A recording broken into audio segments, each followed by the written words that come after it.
फिर से एक बार हमारे चैनल में आप लोगों का स्वागत है। आज हम आप लोगों को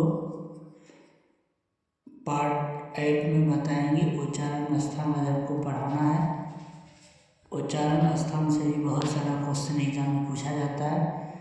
आज हम आप लोगों को उच्चारण स्थान के बारे में समझाएंगे, जो पार्ट 8 होने वाला है। ये देखिए, विषय उच्चारण स्थान, बेसिक टू एडवांस, आपको पार्ट 8। और एक बात मैं बता दूँ, थोड़ा आप लोग हमें सपोर्ट कीजिए। आप लोगों को अच्छा लगता है तो हमारे चैनल को लाइक शेयर कमेंट जरूर कीजिए। इसी तरह का वीडियो हम आप लोगों के लिए लाते रहेंगे। चलिए, हम आप लोग को आगे बताने का प्रयास कर रहे हैं। चलिए, सबसे पहला सूत्र यहाँ पे दिया हुआ है। देखिए, सबसे पहले यहाँ क्या है, वर्णों का उच्चारण स्थान हमको पढ़ना है।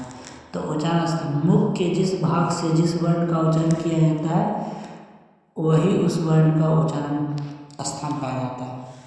देखिए, पहला सूत्र आपको याद रखना है। क्या याद रखना है? पहला सूत्र, अकु विसर्जनी यानाम कंठा। क्या याद रखेंगे?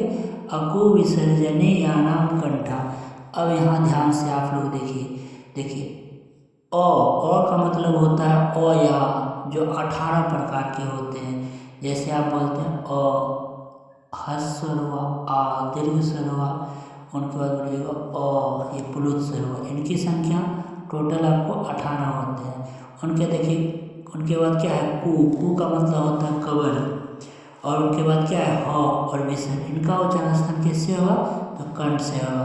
काफ़ी बार एग्जाम में पूछा हुआ है, पूछ दिया जाएगा क का उच्चारण स्थान कहाँ से होगा। तो आपको ये सूत्र याद रखना है कि अकु विसर्जनी या नाम कंठा। ये सूत्र अगर आपको याद हो गया तो आपको देखिए कितना वर्ण याद हो गया। अ याद हो गया, क वर्ण में 5 हो गए, 5 2 7 हो गए, ह 8 और विसर्ग, मतलब 9 गो वर्ण जो होते हैं इनका उच्चारण स्थान कहाँ से होता है? कंठ से होता है। ये आपको याद हो जाएगा। अब चलिए हम लोग फिर दूसरा सूत्र को याद करने का प्रयास करते हैं। लेकिन दूसरा सूत्र है आपके लिए इचु या सानाम तालु। क्या है? इचु या सानाम तालु। अब हर्षय दीर्घ, ये भी 18 प्रकार के होते हैं। और चू का मतलब होता है चबर, च छ ज झ झ या। अब देखिए, स है कौन सा? तालब स। इसीलिए इनको तालब स इसलिए बोला जाता है। क्यों? क्योंकि उनका उच्चारण हम लोग तालु से करते हैं। तो देखिए, ये भी आपको याद हो जाएगा। फिर एक सूत्र है आप लोगों के लिए तीसरा, ऋतु रासानाम मूर्धा। ऋतु रासानाम मूर्धा। तो देखिए, री 2 प्रकार के होते हैं, एक हर्ष री होते हैं, दीर्घ री, और टू, ये 5 हो गए, और उनके बाद आपको स। ठीक है, इनका उच्चारण आप लोग मूर्धा से करेंगे। फिर देखिए, दूसरा सूत्र है ऋतु लासानाम दंता। ऋतु लासानाम दंता, आपको पता होना चाहिए लिरी का दीर्घ नहीं होता। तो लिरी 12 प्रकार के होते हैं, और तू हो गया आपको तवर्ग, उनके बाद आपका स तालब श। इनका उच्चारण स्थान मतलब दंत स, सॉरी, इनकी इसका उच्चारण किससे होगा? दांत से होगा। फिर उनके बाद नेक्स्ट चीज़ हम लोग ध्यान देंगे। नेक्स्ट आपका सूत्र आपका होने वाला है 5वां सूत्र, पाद्यानी यानाम ओष्ठा। अर्थात हर्ष उ या दीर्घ उ 18 प्रकार के होंगे, और पू का मतलब पवर, और पाद्यामिनी बताए थे आपको, प या फ के पहले स्टेप का चिन्ह में, और ओष्ठ। इनका उच्चारण स्थान कहाँ से होगा? तो ओष्ठ से होगा। फिर देखिए, छठा सूत्र आपके लिए है यमंगर्णा नाम नासिका च। मतलब हर एक अक्षर के जो 5वां अक्षर होगा ना, उनका उच्चारण स्थान नासिका से भी होगा। जैसे य का उच्चारण स्थान यहाँ पे देखिए, क ख में 5वां जो है, तो इनका उच्चारण स्थान तो होगा तालु से होगा, और उनके साथ नाक से भी होगा। जैसे म का उच्चारण स्थान आपको पता होना चाहिए, आपको म का उच्चारण स्थान कहाँ से होगा? तो आप यहाँ भी पढ़े होंगे, पू यहाँ पे आया था ना, पू, तो ओष्ठ से भी होगा और नाक से भी होगा। फिर हर एक 5वां अक्षर का जो उच्चारण होना चाहिए वो होगा ही, लेकिन उनके साथ नासिका से भी होगा, याद रखना। अब देखिए, 7वां है ए दे तो कंठ तालु। मतलब ए या ए, ये दोनों का उच्चारण स्थान कंठ और तालु से होगा। और आपको याद रखने के लिए एक मैं और ट्रिक बताता हूँ, जिससे आपको याद रहेगा। एक बार देखिए, आप जानते होंगे कि अ और, ठीक है, ई को जब हम मिलाते हैं तो दोनों मिलके ए बनता है। और अ का स्थान कहाँ से होता है? तो कंठ से होता है। इनका स्थान किससे होता है? तालु से होता है। तो ऐसे भी देखिए, ए दे तो कंठ तालु, ऐसे भी याद रख सकते हैं।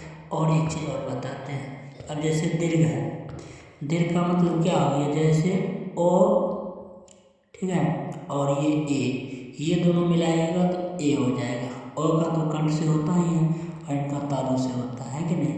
तो आपको ये याद रखना, ए दे तो कंठ तालु, ये भी सूत्र आपको याद हो गया होगा। उनके बाद देखिए नेक्स्ट सूत्र आपके लिए, नेक्स्ट सूत्र है आपके लिए ओ दे तो कंठोष्टम।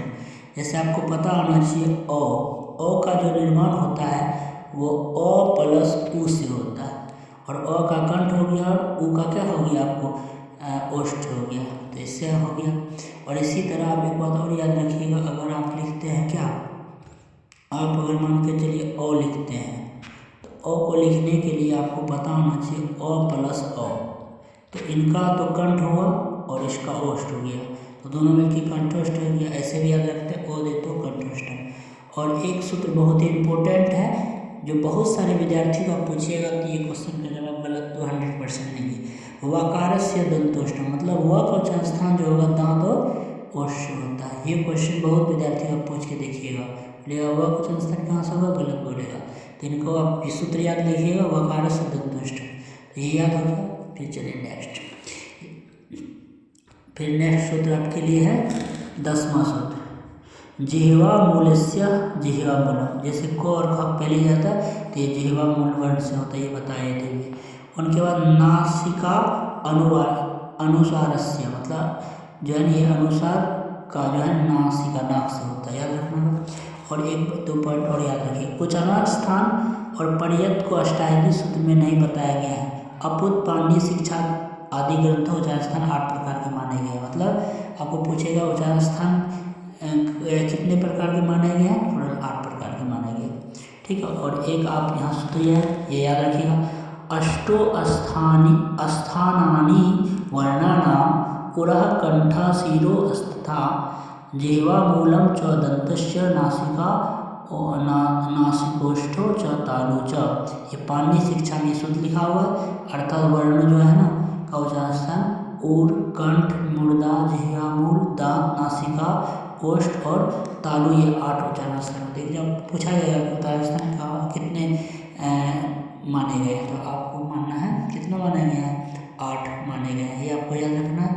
और आप लोगों को अगर अच्छा लगा हो तो हमारे चैनल को ज़रूर आप लोग लाइक कीजिए, शेयर कीजिए, कमेंट कीजिए। इसी तरह के हम आप लोगों के लिए नए नए वीडियो आप लोगों के लिए लाते रहेंगे। और धन्यवाद।